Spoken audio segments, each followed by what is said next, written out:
अस्सलाम वालेकुम dear students, hopefully आप सब के सब माशाल्लाह खैरियत से होंगे। आज हम अनदर टॉपिक के साथ, और ये टॉपिक भी हमारा किसका है, केमिकल इक्विलिब्रिया ही का है, और it's a very very important topic.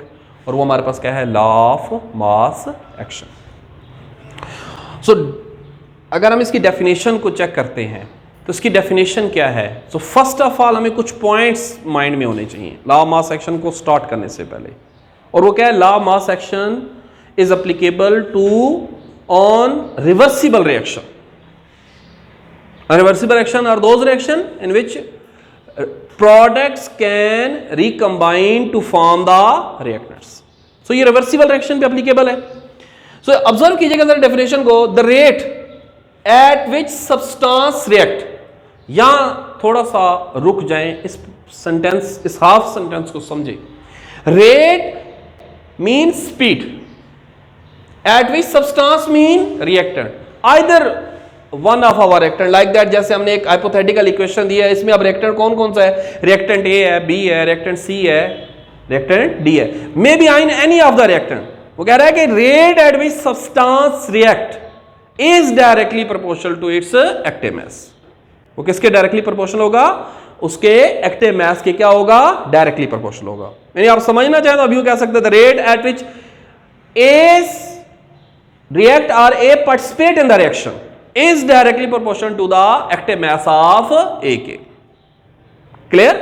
And the rate of reaction, as we know that it's a reversible reaction, consist of two half reaction, one is the forward, second one is the reverse। so rate of reaction is directly proportional to the product of the active mass of reactants। Clear होगी बात बेटा? अब ये तो हमारी definition थी। Mostly जब ये एग्जाम में क्वेश्चन आता है तो ये क्वेश्चन यूं नहीं आता होता, इसके साथ क्या होता है, define law of mass action also derive it. तो मोस्ट ऑफ द केसेस में ये एक हमारी हाइपोथेटिकल इक्वेशन गिवन है हमारी बुक में, तो हम इसी के अकॉर्डिंगली चलते हैं। नेक्स्ट लेक्चर में हम इसकी अनदर रियल इक्वेशन के साथ इसको एग्जाम्पलीफाई करेंगे। सो अब अगर इसको हम देखें तो हम कहते हैं कि we have to derive it. तो डेरिवेशन क्या होगी इसकी, तो very simple derivation, as such कोई कंफ्यूजन नहीं है। आप सिर्फ रिलैक्स होके इसको समझने की कोशिश करें। अभी मैंने पहले थोड़ी देर पहले मेंशन किया था, it's a reversible reaction, it consist of two half reaction. So क्या होगा जी, हम कहते हैं जी रेट ऑफ फॉरवर्ड रिएक्शन। तो जो रेट ऑफ फॉरवर्ड रिएक्शन होगा ये क्या होगा, ये डायरेक्टली प्रोपोर्शनल हो जाएगा किसके, concentration of A and concentration of B के। सो हम लिख देते हैं जी concentration of A and concentration of B. ये ए के साथ जो स्मॉल ए है ये इंडिकेट कर रहा है इसके नंबर ऑफ मोल्स को। तो जब भी मोल्स आए तो ये एक्सपोनेंट्स की फॉर्म में आ जाते हैं। ठीक हो गया? अब इसी तरह देखें, हम क्या सकते हैं, रेट ऑफ जो रिवर्स रिएक्शन होगा ये क्या होगा, ये डायरेक्टली प्रोपोर्शनल हो जाएगा किसके, concentration of C and D के। Concentration of C and concentration of D, ये आपको मैंने बता दिया था पहले ही मोल्स, तो वो मैंने उसके ऊपर क्या कर दिया, मेंशन कर दिया। क्लियर? सो नेक्स्ट स्टेप पे जाते हैं। तो हम कहते हैं जी रेट ऑफ, हमारे पास क्या है, फॉरवर्ड रिएक्शन। जब हम साइन ऑफ प्रोपोर्शनैलिटी को खत्म करते हैं तो ये क्या हो जाता है, के एफ आ जाता है। क्या होगा हमारे पास, concentration of A its number of mole, concentration of B and its number of moles.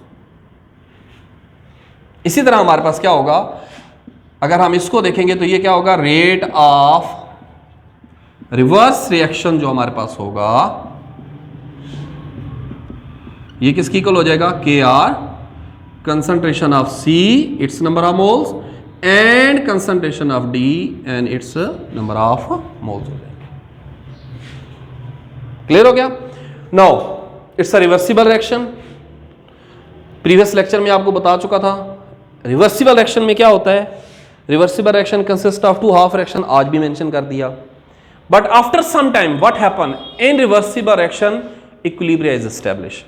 Equilibrium is the point where rate of forward reaction will become equal to the rate of reverse reaction.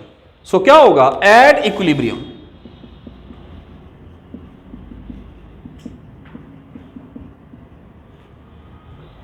क्या हमारे पास होगा? Rate of forward reaction will becomes equal to the rate of reverse reaction. Now अब हमारे पास forward action है क्या? This one, KF concentration of A, its number of moles, concentration of B and its number of moles, rate of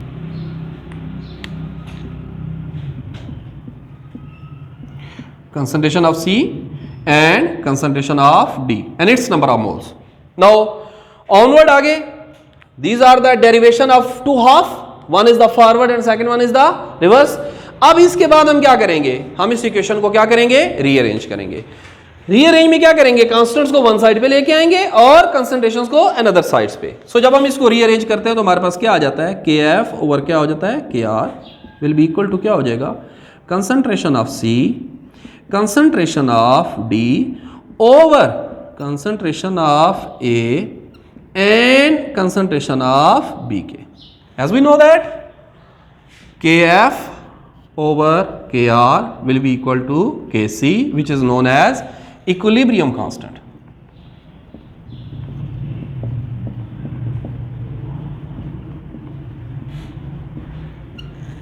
तो ये हमारे पास क्या बन जाएगा? KC concentration of C, concentration of D over concentration of A and concentration of BK. Now some important MCQs like that. एक तो MCQs ये है, KC stand for equilibrium constant. Another important MCQs, square brackets, बहुत randomly repeat हुआ है. Square brackets in derivation representing the active mass. और active mass की unit क्या होती है? मोल पर डीएम क्यूब. हमने डेरिवेशन में KF का, तो ये क्या है? ये फॉरवर्ड कांस्टेंट है.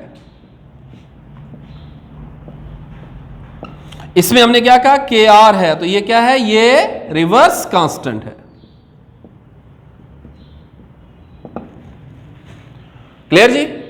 That is all about the today class. Thank you जी. अल्लाह हाफिज.